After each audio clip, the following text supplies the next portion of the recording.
TF coming to you with another rollout review, and today we're going to be looking at Premium Finish Studio Series Bumblebee. I'm so excited for this one.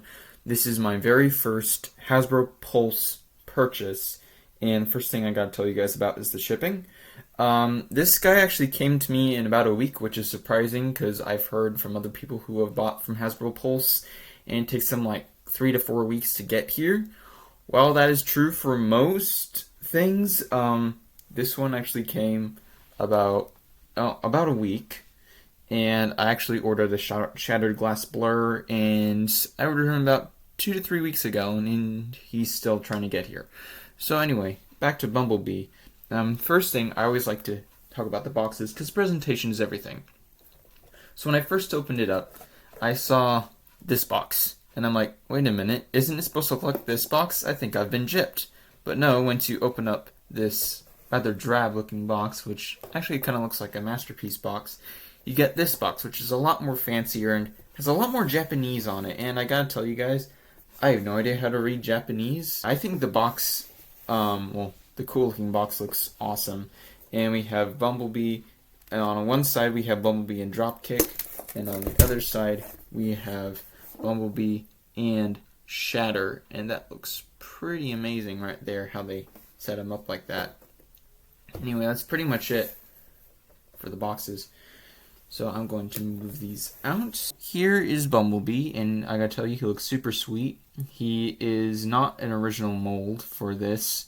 Premium finish, they just go over it with a new airbrush and put in some cooler looking paint jobs.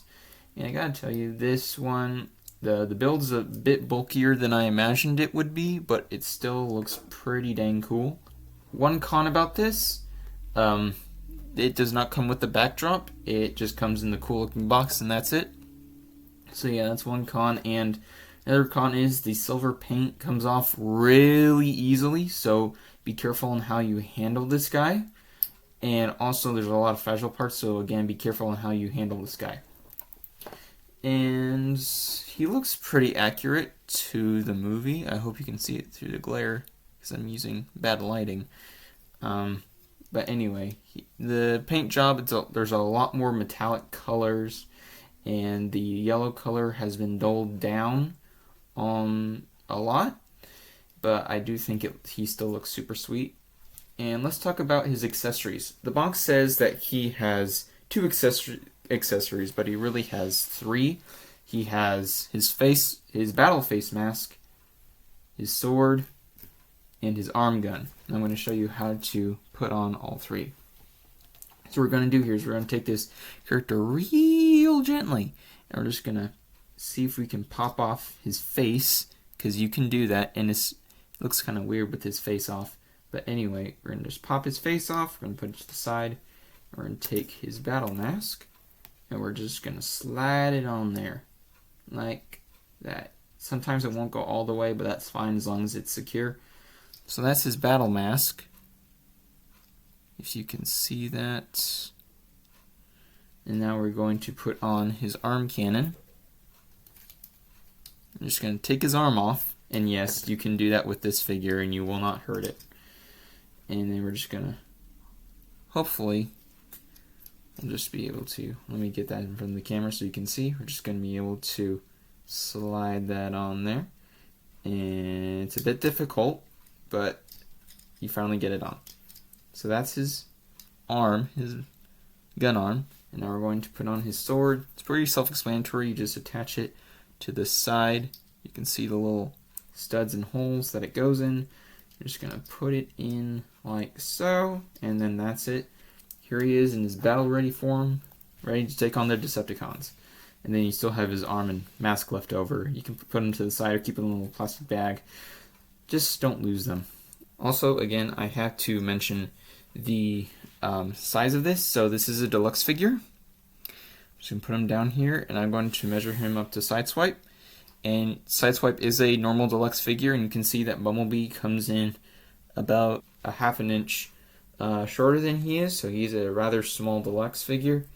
And he's pretty small compared to Optimus Prime. His head goes up to about Optimus Prime's hip. And, you know, the scale of the figure, it's pretty dang small. but I still think it's pretty dang awesome. And you compare him with pretty much any of your Optimus Primes and he will look epic. So that's pretty much it for his size. I do not have the Bumblebee version of Optimus Prime, although I do hope to buy it in the future. So that's it for his robot form, and right now we are going to explore his alternate form, which is a Volkswagen Bug. This is him in his Volkswagen form, and transforming wise, it was pretty hard, pretty advanced. So if you're a young collector like I am, I would suggest this is definitely not for ages 8 and up. I would say this is more like 13 or 15 and up because it's pretty advanced and hard to follow the instructions. And also, you have to remove his accessories, put his normal arm back, and put his normal face mask on before you transform it again. And honestly, I gotta say the alternate form looks pretty cool. However, it's a chore to transform him, and you gotta be super duper careful on how you read the instructions and make sure that you do not break him. It's very hard not to break him. I haven't broken him, but you gotta be super duper careful. And the instructions also say there's another way to store his accessories along with the car. So for the battle mask, you're supposed to slide it in like that. Look, it's got two little prong things coming out, so that looks kind of weird. You're going to take his sword, just put on either one of the arms, like that kind of thing. You're going to take his gun and just put it right there in that hole. And, well, I like it, except these two, it looks like there are two other things coming out from his hood, and that doesn't look very good. They hide the gun and sword well, but not the battle mask. So, yeah, I'm going to take the battle mask off because it's just weird. Anyway, and I would say that this is a good buy if you are a hardcore collector. However, if you are on a budget, this would not be the guy to get because this guy, the cheapest I could find him was $37. I would give this a 9 out of 10. Just because of the fragility and how to transform it. Everything else is pretty much epic. So yeah, definitely 9 out of 10 on this Bumblebee. And I would say that this is a good buy. This is a very good buy. Thanks for watching my video, everyone. Please make sure to, if you liked it, please push the like button. And please subscribe as well. So, thank you very much for watching this video. I hope this inspired you to go and purchase this guy because he's an awesome addition to your collection. Thanks for watching, guys.